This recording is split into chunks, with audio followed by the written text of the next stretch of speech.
नमस्कार दोस्तों, एजी टेक्निकल में आप सभी का बहुत बहुत स्वागत है। दोस्तों, हम सभी आजकल मोबाइल यूज करते हैं। हमारे पास मिनिमम एक मोबाइल तो होता ही है। आजकल क्या होता है कि हर किसी के पास दो मोबाइल भी होते हैं, एक स्मार्टफोन होता है, एक नॉर्मल फोन होता है। तो दोस्तों, इन स्मार्टफोन और नॉर्मल फोन में एक चीज कॉमन होती है हमारे पास, वो होते हैं सिम कार्ड। तो हमारे पास जैसे दो मोबाइल फोन होते हैं तो हमारे पास सिम कार्ड 4 होंगे। तो दोस्तों, कभी आपने सिम कार्ड खरीदा होगा या आपके पास होगा तो उसके ऊपर नंबर लिखे होते हैं कुछ। उन नंबर का क्या मतलब होता है, और दोस्तों ये सिम कार्ड किस तरह से काम करता है, इसमें क्या क्या सेव रहता है और किस फॉर्मेट में सिम कार्ड हमें उपलब्ध होता है, तो ये मैं सारी बातें डिस्कस करने वाला हूँ आज। तो अगर आप ये सारी बातें जानना चाहते हैं तो प्लीज इस वीडियो को अंत तक देखिए।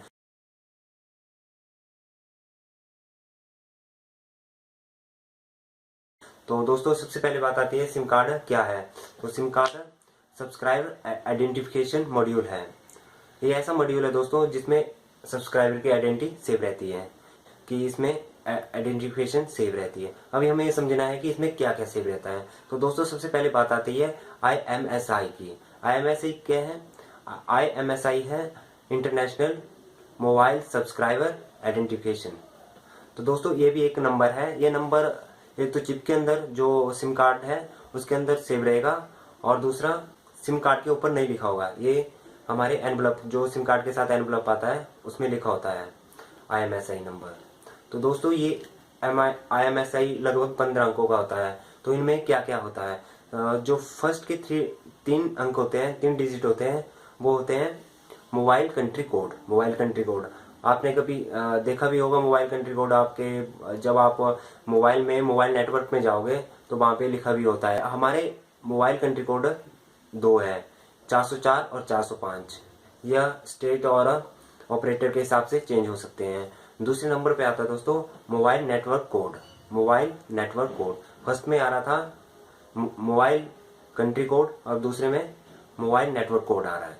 मोबाइल नेटवर्क कोड जो है ऑपरेटर और स्टेट के हिसाब से अलग अलग हो सकते हैं। यह मेनली 2 डिजिट और 3 डिजिट में होते हैं, 2 या 3 डिजिट में। जो आगे सब जितने डिजिट 10 डिजिट बच रहे हैं वो यूज होते हैं इंटरनेशनल मोबाइल सब्सक्राइबर आइडेंटिटी के लिए, आइडेंटिफिकेशन नंबर होते हैं वो। तो दोस्तों, ये तो था IMSI जो मैं बात कर रहा हूँ, तो सिम कैसे काम करती है, तो इसी के ऊपर ज्यादा डिपेंड करती है सिम। तो जैसे अगर कोई ऑपरेटर अपने सब्सक्राइबर से कम्युनिकेट करना चाहता है या सब्सक्राइबर ऑपरेटर से कम्युनिकेट करना चाहता है, तो इस IMSI के थ्रू वो कम्युनिकेट कर सकता है। तो दोस्तों, अब बात आती है इसमें दूसरे नंबर पे क्या सेव रहता है। दूसरे नंबर पे आता है ICCID। ICCID क्या होता है? Integrated circuit card identifier. तो दोस्तों, ये भी एक नंबर होता है जो चिप के अंदर सेव रहता है, हमारे सिम कार्ड के अंदर सेव रहता है, और सिम कार्ड के ऊपर लिखा भी होता है। ये नंबर दोस्तों 20 अंकों का होता है लगभग। तो 20 अंकों में क्या क्या इसमें डिजिट क्या क्या दिखाते हैं हमें, या क्या शो करते हैं। तो दोस्तों, इसमें फर्स्ट के 2 डिजिट होते हैं वो फिक्स रहते हैं टेलीकम्युनिकेशन पर्पज के लिए। वो फिक्स रहते हैं, आपको हर सिम में वो 2 नंबर मिलेंगे। फर्स्ट में जो 2 नंबर होते हैं सेम मिलेंगे सभी सिम में। वो दो नंबर होते हैं 8 9। 8 9 जो है हमेशा आपको हर सिम में मिलेगा। तो दोस्तों आगे के 2 या 3 डिजिट कंट्री कोड होते हैं। यहाँ पे कंट्री कोड होता है, मोबाइल कंट्री कोड नहीं, कंट्री कोड। तो कंट्री कोड दोस्तों यहाँ पे 2 या 3 डिजिट का हो सकता है।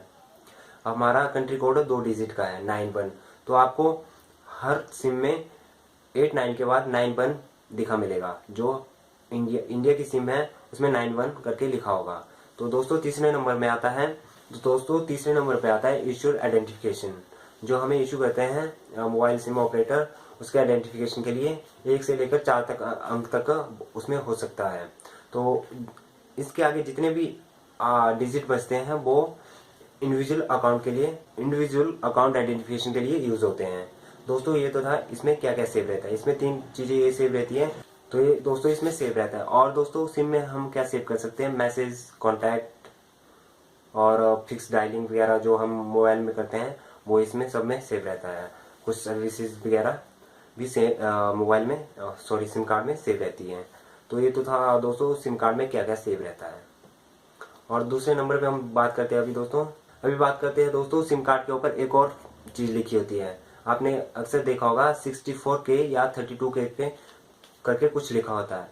तो इनका क्या मतलब होता है दोस्तों? इनका मतलब होता है 32K का मतलब होता है 32 किलोबाइट, और 64K का मतलब होता है 64 किलोबाइट।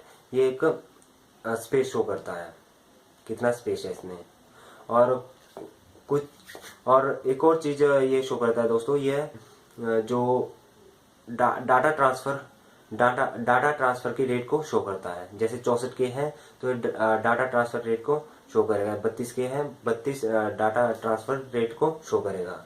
तो दोस्तों हम ये भी कह सकते हैं कि 32K या 64K एक स्पीड को शो करता है, कितनी स्पीड रहेगी इसमें, और स्पेस को शो करता है।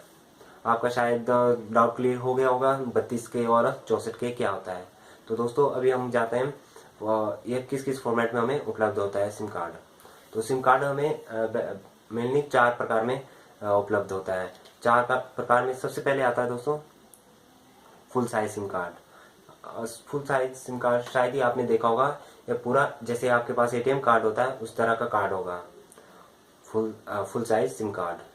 और दूसरा होता है दोस्तों mini SIM card. Mini SIM card जो नॉर्मल सिम कार्ड हम यूज करते हैं मोबाइल में, उसे मिनी सिम कार्ड भी कहते हैं। और दूसरा तीसरे नंबर पे आता है दोस्तों micro SIM card. Micro SIM card उसका छोटा हिस्सा है दोस्तों, जैसे उसको अनवांटेड स्पेस हटा दिया उसका प्लास्टिक का, और जो चिप की साइज का रह गया वो उसे माइक्रो सिम कार्ड कहते हैं।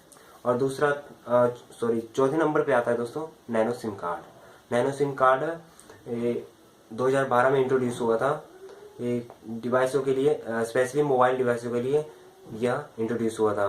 तो दोस्तों क्या होता है कि मोबाइल में हमें बहुत ही कम स्पेस मिलता है। जैसे सिम कार्ड इतना बड़ा होता है, मिनी सिम कार्ड जो है लगभग थोड़ा बड़ा रहता है। तो जो नैनो सिम कार्ड है उसका साइज भी छोटा होता है। तो उसमें आजकल स्मार्टफोनों में क्या होता है कि हाँ बहुत सारे उसमें प्रोसेसर वगैरह, बहुत सारे जगह कम रहती है, बैटरी वगैरह सब कुछ लगता है तो जगह कम रहती है। उसके लिए नैनो सिम कार्ड इंट्रोड्यूस किया था, तो मोबाइल के लिए ये यूज। तो दोस्तों अगर आपको ये वीडियो पसंद आया हो तो प्लीज़ लाइक कर दीजिए, और नीचे आपको इसी तरह की और वीडियो देखनी है तो नीचे सब्सक्राइब का बटन है, सब्सक्राइब जरूर से कर दीजिए। धन्यवाद।